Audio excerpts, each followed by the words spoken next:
आमचं लेकरू गेल्यापासून काहीच आम्हाला बोलला नाही, सांगलं नाही.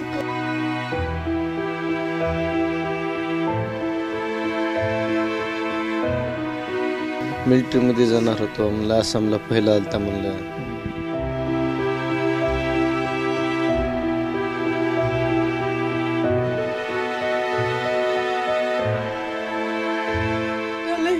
काय एवढं माझ्या लेकराला सोडतेत का नाही की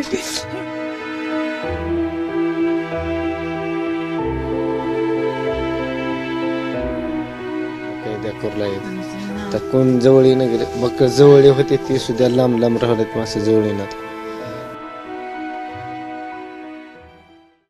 पुन्हा आपण एकदा अमोल शिंदेच्या घरी आहोत. त्यांची आईच म्हणजे अमोलची आईच आहे ती. मागेही मी आलो तेव्हा त्यांच्या डोळ्यातलं पाणी थांबलं नव्हतं.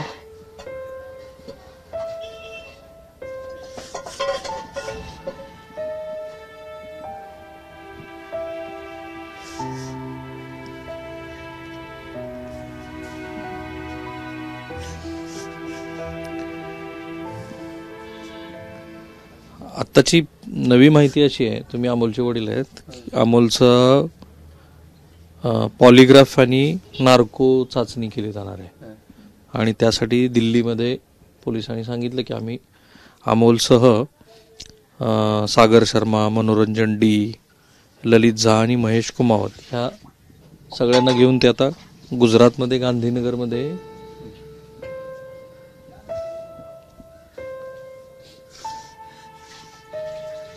तुम्ही कुणी गेलंच नाही दिल्लीला? तालुक्यावर जायला आपल्या पैसे रुपये नाही तिथं, तिकडं कुठं जाणं होतं जायला. कुठलं इथं जायचं, चाकूरला जायचं म्हणलं तर कुठं बोल तर द्या, तुमच्या मोबाईलवरून बोलू दिलं तर. अमोलला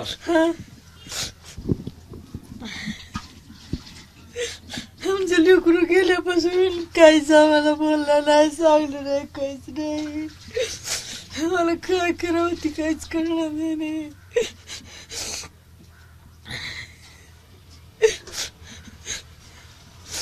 कुठलं लोकप्रतिनिधी वगैरे कोणी आलं का तुम्ही? आमदार, खासदार कोणीच आलं नाही, कुणीच नाही आलं.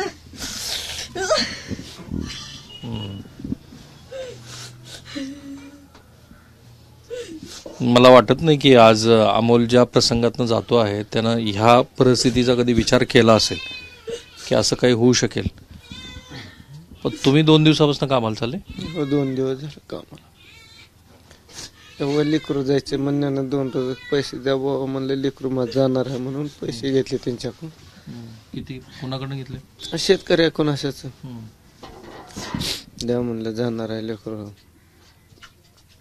घेतले एकाकडून थळाचे म्हणून असं 10-12 हजार रुपये घेऊन लेकराला जायचं, वाट लावायचं म्हणल्यास आता ते बी निघालेत. आता थांबा म्हणलं थोडं तर हे करणार म्हणण्यानं केलं. मी असं ऐकलं की बरेच जण तुमच्या जवळ पण येत नाही. कुणीच ना जवळ मग गावातलं? हा, कामाला कुणी सांगणार गेले नगोबा तुझ्या शेतात, आम्ही आमच्या शेतात नेले की पोलीस लोक येते तर तुझं घरी का. खाण्याची परिस्थिती चालू आता बाय ते पाहुण्याला बोलवून घेऊन कोण कैद्या करूला येत तर कोण जवळ न गेले, बक्कळ जवळ होते ते सुद्धा लांब लांब राहत मासं जवळ येणार. गावातले तरी इसनात पण सोयरे धारे सुद्धा कोणी येणार घेऊन आम्हाला विचारते आम्हाला काय म्हणते. नाहीतर ना आम्हाला जे आले आपल्या तकदीरात ते बघायचं. रोजगाराला तर तुम्हाला लोक बोलवले? कुणी बोलू ना रोजगाराला, कामच नाही करा. आता काय झाले कामाचं, आता बघू पुन्हा तुझ्या मागलं सर्दी म्हणलंय तर दुसऱ्यांना बोलवतात. पण तुम्हाला नाही बोलवत? नाही. महिना बघितलं की एकदा वाटायलंय काय एवढं माझ्या लेकराला सोडतेत का नाही की एवढं लोक बारीक तोंडाकडे बघतात बाहेर निघाले की नुसतं हळूहळू बोलतेत. एवढं काय आहे की आम्हाला काय कळणार झालंय, गुन्हा आहे काय काय केलंय की माझ्या लेकराला.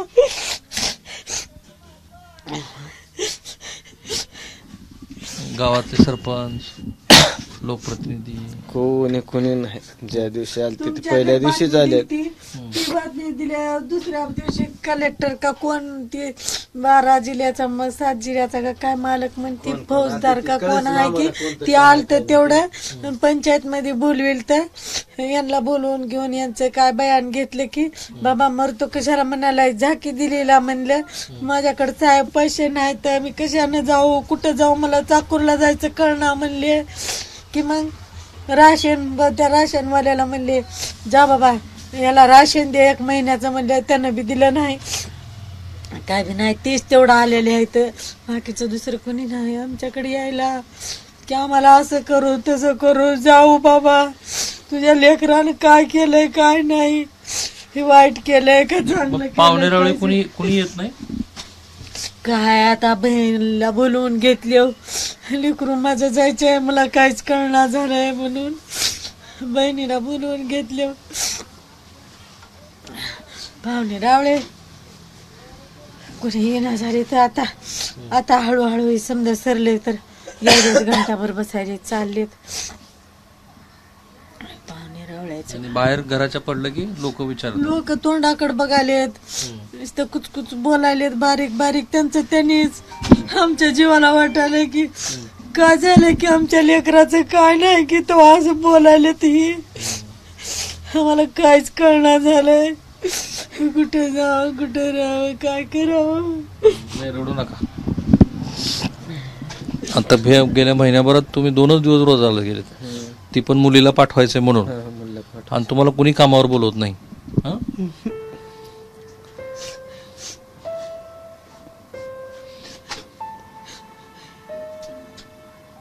तुमच्याशी तरी लोक बोलतात का व्यवस्थित?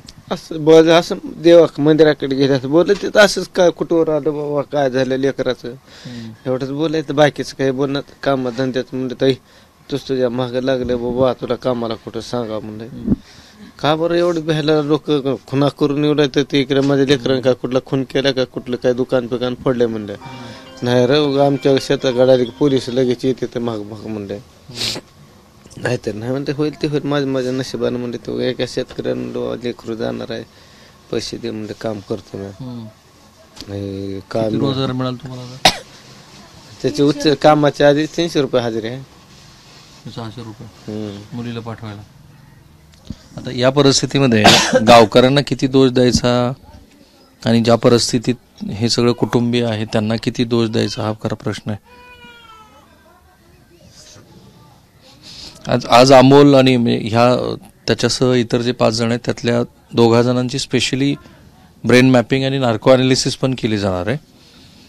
अमोलनं त्याची कन्सेंट दिलेली आहे. एक आरोपी आहे 6 पैकी 1 की ज्यांनी आपली अशा पद्धतीची कुठलीही ग्राफी करू नये असं म्हटलंय. खरं तर कायदेशीरदृष्ट्या ह्या पद्धतीच्या तपासण्यानंतर त्याला फारसा आधार नाही आहे. पण आम्ही येऊन गेल्यानंतर पुन्हा दिल्लीचे पोलीस आले होते ना, त्यांनी काय नेले? त्यांनी काय ते भगतसिंगचं फोटो एक नेला, शर्ट ते अंगात, पुस्तक एक, एवढं 2च? हा 2च नाही. बाकी त्यांना काही सापडलं नाही ते मोदीचे एक हे होते आपले पोलचिट्या असतात ना एवढ्याला, ते पोलचिट्या एक ते टी शर्ट आणि ते पुस्तक तेवढे घेऊन गेले. बाकीचं काय नाही त्यांनी कुठलंच काही. तुम्ही त्यांना सांगितलं की अमोलला काय बनायचं होतं ते? हा पूर्ण सांगितलं तुम्ही? मिलिटरी मध्ये जाणार होतो म्हणलं, आसामला पहिला आलता म्हणलं, ते असं याच्यासाठी जात होतं म्हणलं भरतीला. ते काही थोडं फार वाकडं बोलले ते ना, ते हिंदीतून बोलले, काहीतरी बहाणा करू लागलाय, तुला सारं माहित आहे की म्हणले. म्हणलं काही बघा म्हणलं सर माझ्या घरात कुठलंच काही भेटणार नाही म्हणलं, तुला सांगून गेले का म्हणलं, बघावा म्हणलं. त्यांना मोकळं सोडलं, काय बघायचे ते बघा. मग हे वाऱ्यानं आलेले कागद ते बघू लागले, घेऊ लागले वास घेऊन. मी म्हणलं काही बी घ्या.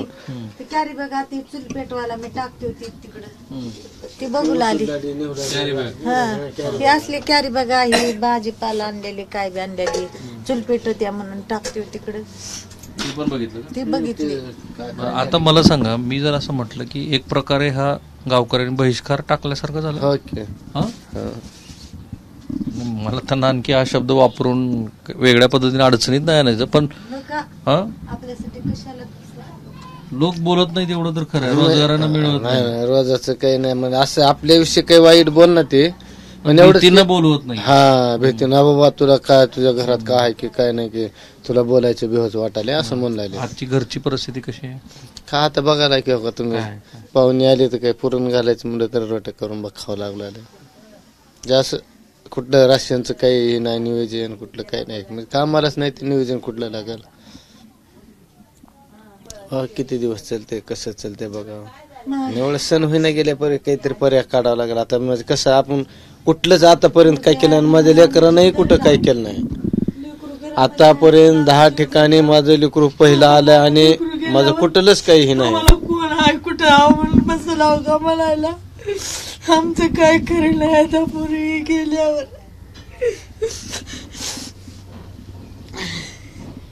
आता आमचा पर्याय दुसरा काहीच नाही. आता पर्याय एकच आहे. आता शेवटी काही नाही. आता काय राहिले माग लेकराला महिना 2-3 लाख रुपये कर्ज आहे लेकराचं द्यायचं. दर महिन्याला भरतीला जायचं म्हणलं की 10-20 हजार रुपये दिलेले आहेत काढून. आता ती एक तर कामाला बी नाही त्याचे द्यायचं ना. मग कुणाचं काय म्हणून घ्यायचं. बघाव काय म्हणतात काय नाही. सरकारला विचारून बघा गुन्हा काय काय नाही बघावं विचारावं. ठीक आहे, मी या ठिकाणी थांबतो. असं आहे की कायद्याच्या दृष्टीनं जोपर्यंत गुन्हा सिद्ध होत नाही तोपर्यंत प्रत्येक व्यक्ती हा निर्दोष आहे. आता ह्या कुटुंबाची एकूण आर्थिक परिस्थिती बघता खरं तर ज्यांना शक्य आहे त्यांनी पुढे येऊन त्यांना आर्थिक मदत करायला पाहिजे, जी काही त्यांना करणं शक्य असेल ती. आणि सोबतच अमोलला जी काही कायदेशीर मदत अपेक्षित असेल ती त्यांना मिळते का नाही, अमोलला त्याला मिळते की नाही तेही बघायला पाहिजे. मला नाही वाटत की अमोलनं हे जे कृत्य केलेलं आहे ते करण्याच्या आधी आपल्या कुटुंबाचा विचार केला असेल. कारण हे करून त्याला काय मिळालं, ती जी चर्चा त्याला अपेक्षित होती तशी झाली का. विशेष म्हणजे आता ह्या ज्या चाचण्या आहेत त्या चाचण्यातनं अमोलनी स्वतःच त्याला तयारी दाखवलेली असल्यामुळे त्यातनं सत्य बाहेर येईल का. आणि ह्या 6 पैकी एका जणाबद्दल जो संशय आहे की हे सगळं मॅन्युप्युलेशन हे त्यांनी केलेलं होतं ते तरी बाहेर येईल का हे करतं बघायला लागेल. जेव्हा अमोलबद्दलची कायदेशीर प्रक्रिया पूर्ण होईल त्यानंतर ह्या गोष्टी बऱ्याचशा स्पष्ट होतील. माझा सहकारी निशांत भद्रेश्वर आणि कॅमेरामन काकासाहेब कांबळे, मी राहुल कुलकर्णी, एबीपी माझा, झरी, तालुका चाकूर, जिल्हा लातूर. एबीपी माझा, उघडा डोळे बघा नीट.